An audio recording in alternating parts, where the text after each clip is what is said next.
Hey guys, what's up? Welcome back to my channel. I'm excited you made it back for another Beauty Monday and Halloween tutorial. This look is a peeled back face with a skull underneath. It's pretty cool. I dig it. I've been really liking the illusion type makeup this year, so I hope that you've been enjoying it too. So if you want to see how to get this look, please keep watching. Okay, we're first starting out with a light brown brow pencil to sketch out the peeled back skin and the skull. You can use pretty much anything you want. I like the light brown because it's easily covered up with the makeup, so I don't ever see any of the lines by the time I'm done. So when you're sketching out this peeled back skin, you're going to want to start out with a center portion and then extend the edges just a little bit because that's going to be where it peels back. And then when you're doing the skull, you want to make sure that you're getting right around the eyes, sketch out where you want the bridge of the nose, and those little lines that are in between the eyes that surround the eye socket. Make sure when you're going down by your teeth that you are sketching out where you want the hollows of those cheekbones to be so that it looks as realistic as possible. Basically, everything that you're going to cover in black and white, make sure is sketched out. We are using the Ben Nye cream paint in white. I love this one because it's so opaque that I don't have to do more than one layer. You can also alternatively use a white foundation if you don't have stage makeup handy. Basically, I'm going in with a large flat paintbrush to paint this white on. You can use anything. You can even use your fingers if you don't have a paintbrush handy. But it is easier to cover a lot of those surfaces with a large flat paintbrush if you have it, so that it doesn't take quite as long. For some of those corners and hard to reach places, go in with a smaller brush and get those details like in the nose socket, around the eyes, as well as the tips and corners of where the face is peeled back. That way you don't kind of bleed into where the black is going to be. If you can keep these as separate as possible, that's ideal because you don't want the portions of your face that are going to be black to turn out gray because that will ruin the illusion just a little bit. So if you can keep those separate so that your whites are white and your blacks are black, that is the best that you can do when doing a skull. Alright, I'm looking around for some. What am I looking for? It's a surprise. I'm really looking for my black, and I am using my Flash palette by Makeup Forever, the dark black grease paint. Keep in mind that this can stain if you don't put down a barrier spray first. So if you are using grease paint, make sure that you are using some kind of barrier spray so that you don't end up with black stained on your face for days.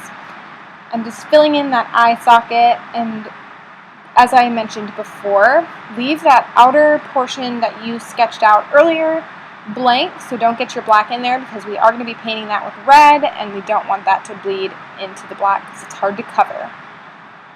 When you do your nose, you can kind of sketch out any kind of nose you want, but I always do this type of skull nose. You'll see it in my sugar skull, and you will also see it, I feel like I used it once before, no, I can't remember, but you've seen it before, I've used it before, and it just has kind of a pointy section, but it comes down in the middle, so it's not just a square.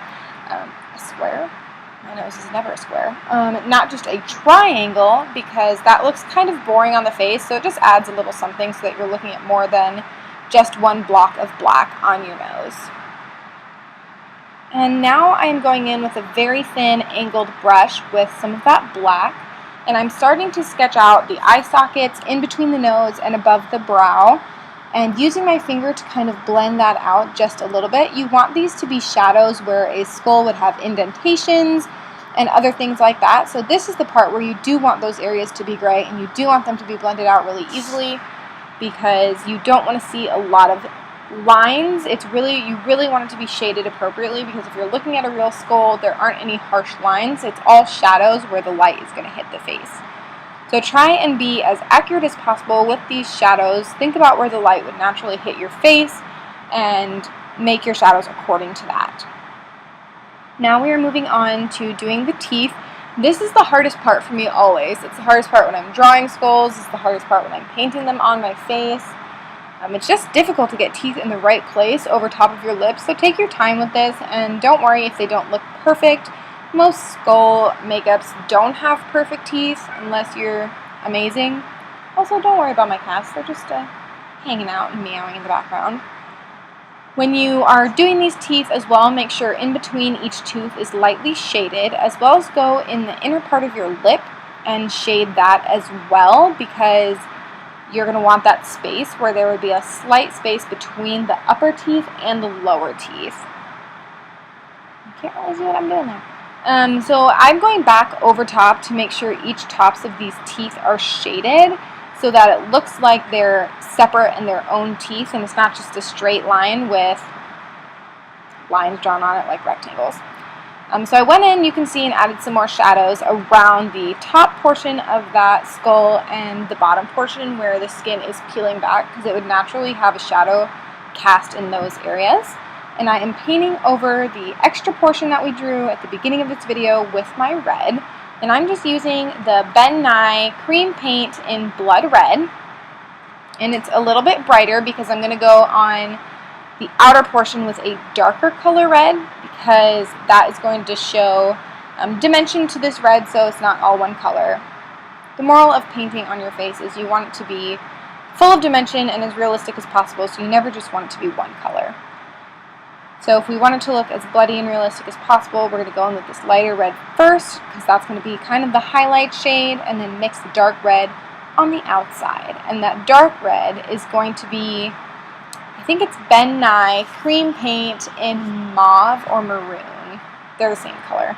So then taking a smaller paintbrush, right there you can see I'm just painting the outer edge of where that red meets the skin, and it's just looking like it has some shadow and shade where it's being peeled back. So it looks pretty cool. And there were some chunky parts of that got in. I didn't smooth it all the way. It kind of looks good because it's supposed to be peeling back muscle, so I didn't fix it. And next we're going in with the Bare Minerals contour palette and shading where that skin is being peeled off, so it looks like it's puckering and lifting from the surface of your face. This doesn't take a long time. I just used a big fluffy angle brush and kind of shaded right outside with the darkest color there, so that it just barely gave it a little bit of dimension.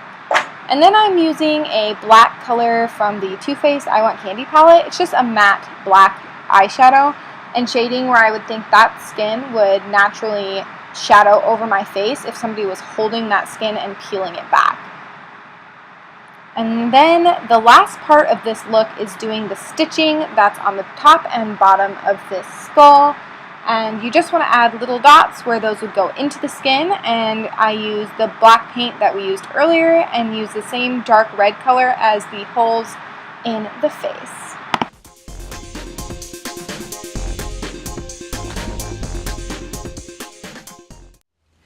Alright guys, thank you so much for tuning in on this Monday's Halloween tutorial. I hope that you enjoyed it and that you want to recreate it on yourself. Just a little side note, I did go in and add some fake blood after I stopped filming. I just thought it needed some more oomph, you know? So I took a little bit of my stage blood and just dripped it down the sides so that the blood starts running down my face where the face is peeled back. So yeah, so it looks kind of cool with the extra blood added, so if you feel like it after you finish doing the tutorial, go ahead and add some fake blood for that little extra something, if you know what I mean. So guys, I hope you have a wonderful rest of your week. Please come back on Thursday for the second to last Halloween tutorial of the year. It's going to be a good one, so I hope to see you there, and if you haven't subscribed already, please do. Just click that little button right below. And I will catch you guys later.